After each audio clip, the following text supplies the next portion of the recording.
ओम शांति। 5 मार्च 2023 अव्यक्त बाप दादा की आज की रिवाइज कोर्स की मुरली डेट है 10 जनवरी 1994। मुरली का टाइटल एक पॉइंट शब्द को 3 रूपों से स्मृति व स्वरूप में लाना यही सेफ्टी का साधन है। आज विश्व कल्याणकारी बाप दादा अपने सर्व मास्टर विश्व कल्याणकारी बच्चों को देख रहे हैं। हर एक बच्चे का इस ब्राह्मण जीवन का लक्ष्य अति श्रेष्ठ है। हर एक नंबर 1 पुरुषार्थ करने का लक्ष्य रखते हुए आगे उड़ते जा रहे हैं। लक्ष्य सभी का नंबर 1 का है, लेकिन लक्षण नंबर वार है।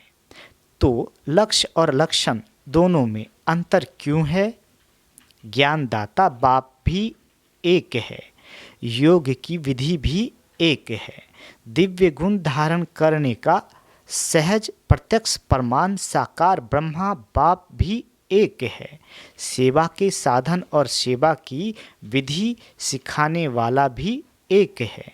मुख्य बात है पढ़ाई और पालना दोनों ही देने वाला एक और एक नंबर है। फिर भी प्रत्यक्ष जीवन में लक्षण नंबर वार क्यों? बाबा कहते ये तो सभी स्वयं को अच्छी तरह से जानते ही हो कि लक्षण धारण करने में मैं किस नंबर में हूँ। नंबर वार होने का विशेष आधार है एक ही शब्द पॉइंट्स।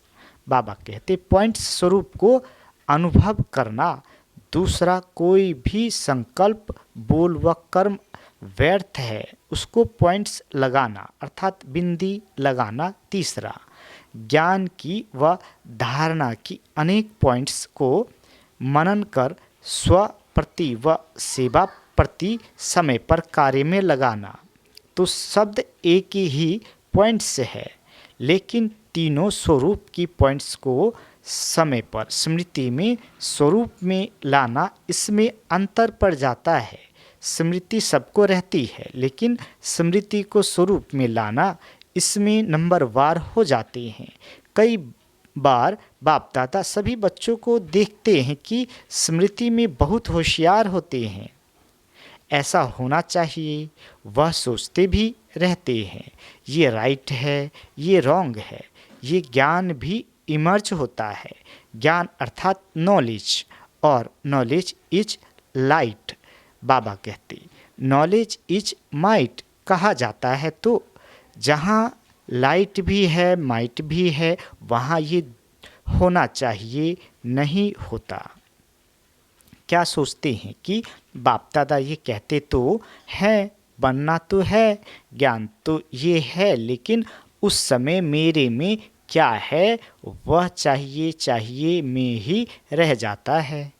इसका अर्थ है कि ज्ञान को लाइट और माइट के रूप से समय प्रमाण कार्य में नहीं लगा सकते।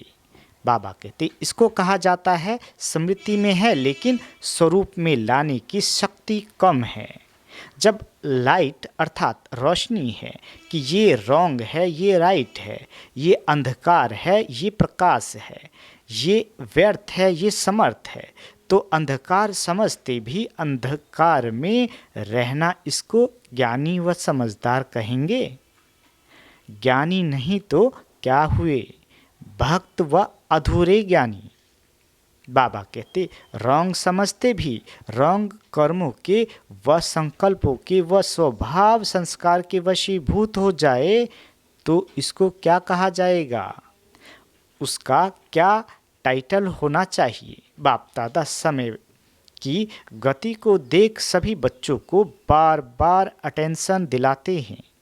अटेंशन शब्द को भी डबल अंडरलाइन कर रहे हैं कि ये प्रकृति की तमोगुणी शक्ति और माया की सूक्ष्म रॉयल समझदारी की शक्ति अपना कार्य तीव्र गति से कर रही है और करती रहेगी। प्रकृति के विकराल रूप को जानना सहज है, लेकिन भिन्न भिन्न विकराल हलचल में अचल रहना, इसमें और अटेंशन चाहिए।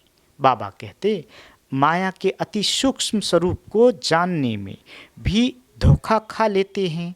माया ऐसा रॉयल रूप रखती है जो रॉन्ग को राइट अनुभव कराती है बिल्कुल रॉन्ग, लेकिन बुद्धि को ऐसा परिवर्तित कर देती है जो रियल समझ को, महसूसता की शक्ति को गायब कर देती है। जैसे कोई जादू मंत्र करते हैं ना, तो परवश हो जाते हैं। ऐसी महसूसता शक्ति गायब करने की रॉयल माया रियल को समझने नहीं देती है। होगा बिल्कुल रॉन्ग, लेकिन माया की छाया के वशीभूत होने के कारण रॉन्ग को राइट समझते और सिद्ध करने में माया के सुप्रीम कोर्ट का वकील बन जाते हैं। तो वकील क्या करते हैं? झूठ को सच सिद्ध करने में होशियार होते हैं। बाबा कहते सच को सच सिद्ध करने में भी होते हैं, लेकिन झूठ को सच सिद्ध करने में होशियार होते हैं।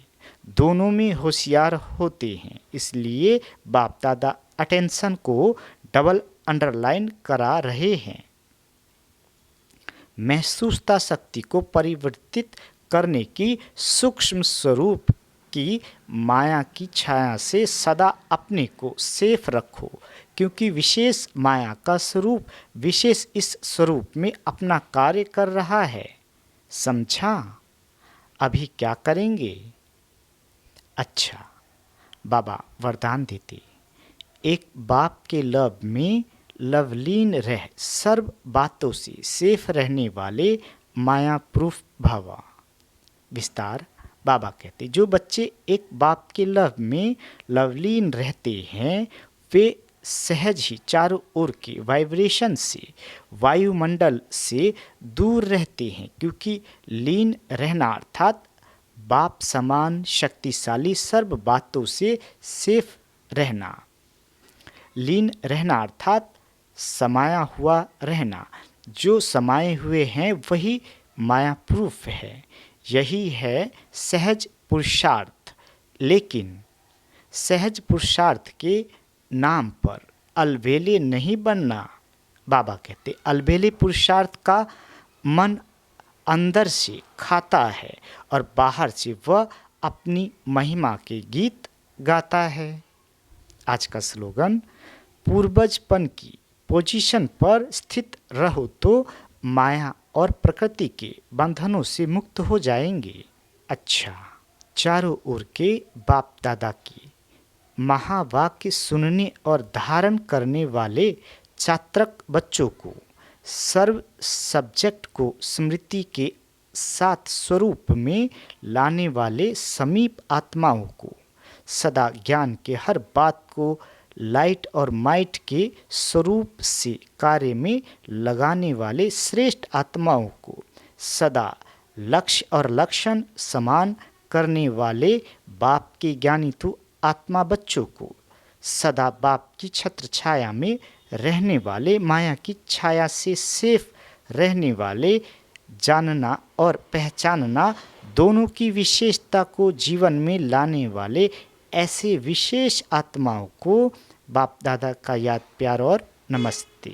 हम रूहानी बच्चों की रूहानी माता पिता बाप दादा को याद प्यार गुड मॉर्निंग और नमस्ते मीठे बाबा, नमस्ते। अच्छा, ओम शांति मीठे बाबा।